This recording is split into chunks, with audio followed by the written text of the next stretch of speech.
देश की बागडोर पंडित जवाहरलाल नेहरू के हाथ में नहीं है कि जिन्होंने किताब लिखी थी डिस्कवरी ऑफ इंडिया। आज देश की बागडोर डॉक्टर बाबा साहब भीमराव अंबेडकर के हाथ में नहीं है, जो विदेश पढ़ करके आए थे और इस देश की ड्राफ्टिंग कमेटी में कॉन्स्टिट्यूशन को लिखने का काम किया, बनाने का काम किया। आज देश की बागडोर 23 साल की उम्र में हंसते हंसते फांसी के फंदे पे झूल जाने वाले शहीद आजम भगत सिंह के हाथ में नहीं है। आज देश की बागडोर एक ऐसे इंसान के हाथ में है जो अपनी पत्नी की जिम्मेवारी ना उठाया हो, वो देश की जिम्मेवारी उठाएगा। बताइए, आज देश की बागडोर एक ऐसे हाथ में है जो कहता है कि पीएफआई के नाम में भी इंडिया है। मतलब कुत्ता को भी 4 पैर होता है, गधा को भी 4 पैर होता है, इसलिए सारे गधे कुत्ते हैं। अगर ये रीजनिंग मैं लगाऊं, जो रीजनिंग इस देश के प्रधानमंत्री ने लगाया है, तो मैं ये कह सकता हूं ना कि प्रधानमंत्री जी को भी 2 आंख है और गधा को भी 2 आंख। बोलिए, मैं ये बात क्यों कह रहा हूं? मेरा कोई मकसद नहीं है कि मैं भाजपा, मोदी और आरएसएस की चर्चा करूं। मैं सिर्फ आपको बता रहा हूं कि कितनी गंभीर परिस्थिति में आज हम खड़े हैं। इतनी गंभीर परिस्थिति में खड़े हैं कि संस्थाओं को तो छोड़ दीजिए, व्यक्तियों को भी बोलने का अधिकार नहीं है। इसीलिए जब आज आप यूथ कांग्रेस का झंडा अपने हाथ में उठाए हुए हैं, जब आप कहते हैं यूथ कांग्रेस जिंदाबाद, इसका क्या मतलब है? इसका मतलब यह है कि जिस देश की 55% आबादी नौजवान हो, जिस देश में दुनिया का हर 5वां युवक भारतीय हो, जिस देश में 45 साल में सबसे ज्यादा बेरोजगारी हो, और जिस देश में जिस दिन कारगिल विजय दिवस मनाया जा रहा था, उससे ठीक कुछ दिन पहले कारगिल में लड़ने वाले शहीदों के परिवार के साथ कैसी नग्नता की गई है, ये वीडियो आप लोगों ने देखा है, आंख होता है। इसीलिए आप अपनी जिम्मेवारी को समझिए। आप इस गंभीर समय में जो आपकी भूमिका है उसको आपको समझने पड़ेगी। और मेरा मानना बिल्कुल साफ है, जैसे बिना विचार की कोई राजनीति नहीं होती है, उसी तरह से बिना नौजवान के, बिना विद्यार्थी के कोई पार्टी सत्ता में नहीं आ सकती है। इस बात को याद रखिएगा। अगर आप चाहते हैं कि इस देश में सत्य का शासन हो और सत्ता पे बैठे हुए लोगों का जो अहंकार है, उस अहंकार को चकनाचूर किया जाए, जिस लोकतंत्र की बुनियाद पर, जिस जमहूरियत के दम पर आज उनको कुर्सी पे बिठाई गई है, अगर आप उनको नीचे उतारना चाहते हैं तो इस बात को आपको समझना पड़ेगा कि इस देश के नौजवानों और विद्यार्थियों को सबसे बड़ी भूमिका निभानी पड़ेगी। अगर भारतीय राष्ट्रीय कांग्रेस शरीर है तो एनएसवाई और यूथ कांग्रेस को दोनों हाथ बनना पड़ेगा। यह बात हम लोगों को समझना होगा। जब तक इस देश का फर्स्ट टाइम वोटर, जिसके मैसेज में, जिसके स्नैपचैट पे, जिसके इंस्टाग्राम में, जिसके व्हाट्सएप पे झूठ परोस करके, मिस इन्फॉर्मेशन परोस करके उनको गुमराह किया गया है, जब तक उनके सामने हम सच्चाई लेकर के नहीं जाएंगे, जब तक हम घर घर नहीं पहुंचेंगे, जब तक हम स्कूल नहीं पहुंचेंगे, विश्वविद्यालय नहीं पहुंचेंगे, तब तक इस सत्ता पे बैठे हुए लोगों को हम सत्ता से बाहर नहीं कर सकते हैं और लोकतंत्र को बचा नहीं सकते हैं। जो सवाल है यहाँ पर कि भारत का बुनियाद क्या है? भारत का बुनियाद है इंडिया। यह बात हम लोगों को समझना पड़ेगा। भारत का बुनियाद है इंडिया, और वो जो इंडिया है, वो इंडिया एक सोच है, और वो सोच को हमको एक एक कार्यकर्ता को अपने व्यवहार में लेकर के आना पड़ेगा। अगर हम महात्मा गांधी का उदाहरण आपके सामने रखें तो किस तरह का एग्जाम्पल हमको देखने का मिलता है। गांधी जी ऐसे नहीं थे कि बुनियाद भारत के कार्यक्रम में आए हैं, कर्नाटक में सरकार भी है तो थोड़ा फोटो वोटो खिंचा करके चल देंगे, ऐसे नहीं होगा। ये मैं आपकी आलोचना नहीं कर रहा हूं, ये मैं अपनी आलोचना कर रहा हूं। गांधीवादी तरीका यह है कि चंपारण में जब किसान लड़ रहे थे तो गांधी जी शहर छोड़ करके चंपारण चले गए, वहीं आश्रम बना दिया, महीनों तक लड़ते रहे और अंग्रेजों को धूल चटा दिया। ये गांधीवादी तरीका है। 100 समस्याएं होंगी, 100 समस्याएं होंगी, 1000 समस्याएं होंगी। बतौर फ्रंटल ऑर्गेनाइजेशन मैं बार बार कह रहा हूं, भारतीय राष्ट्रीय कांग्रेस तभी मजबूत हो सकता है जब यूथ कांग्रेस और एनएसयूआई मजबूत होगा। इस बात का संकल्प हमको लेना पड़ेगा। और वो मजबूती कैसे होगी? वो मजबूती ऐसे होगी, गांधीवादी तरीके से होगी कि हम एक समस्या को उठाएंगे, लगातार आंदोलन करेंगे और जब तक सरकार और प्रशासन को झुका न दें, अपने आंदोलन को वापस नहीं लेंगे। ये तरीका हमको अपनाना पड़ेगा। और एक बात याद रखिएगा, जब आप आंदोलन जीतते हैं, जब आप संघर्ष को जीतते हैं तो टिकट का सवाल अपने आप सॉल्व हो जाता है।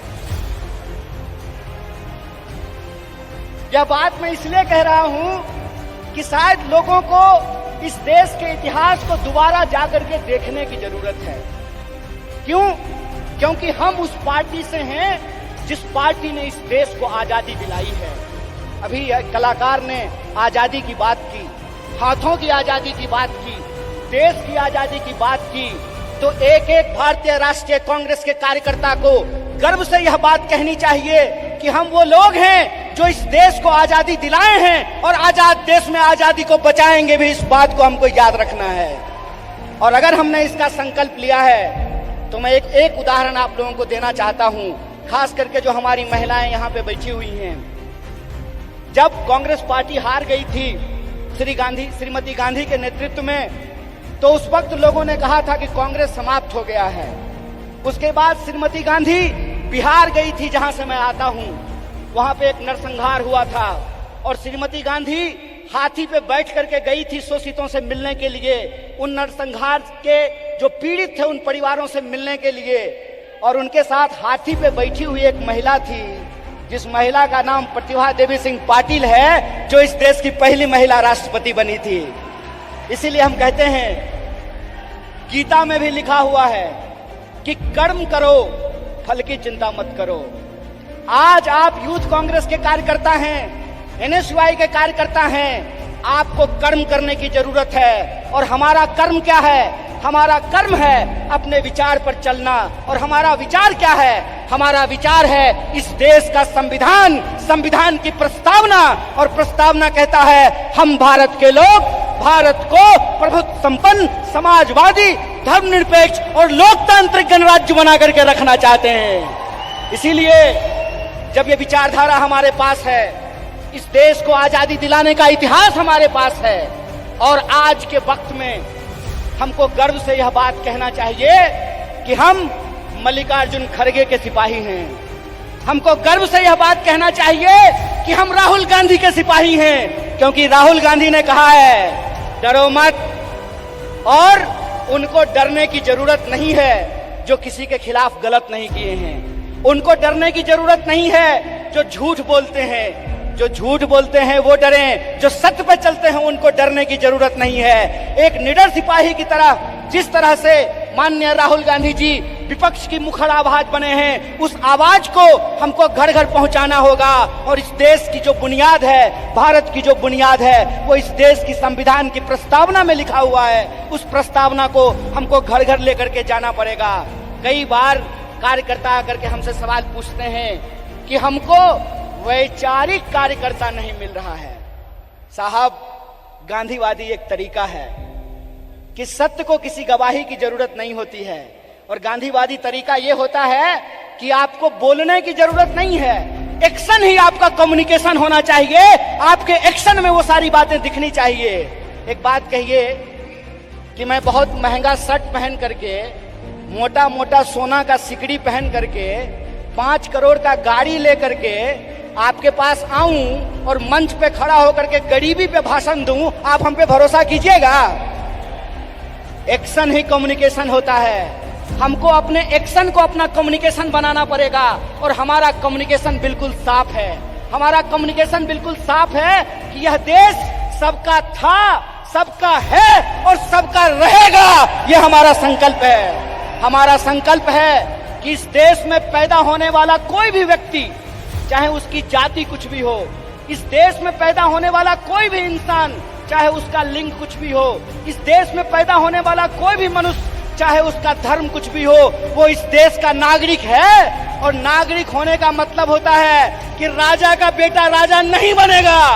लोकतंत्र में वोट से तय होगा कि हमारा शासक कौन बनेगा। और यह जो लोकतंत्र है, यह लोकतंत्र ही भारत की बुनियाद है।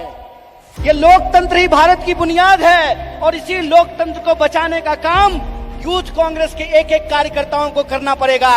हम जो झंडा अपने कंधे पे लिए हैं, यह झंडा सिर्फ एमपी एमएलए बनने के लिए नहीं है। यह झंडा इस देश की आजादी को बचाने के लिए। इस बात को याद रखिएगा। इस देश में 2 तरह के लोगों के बीच लड़ाइयां हो रही है।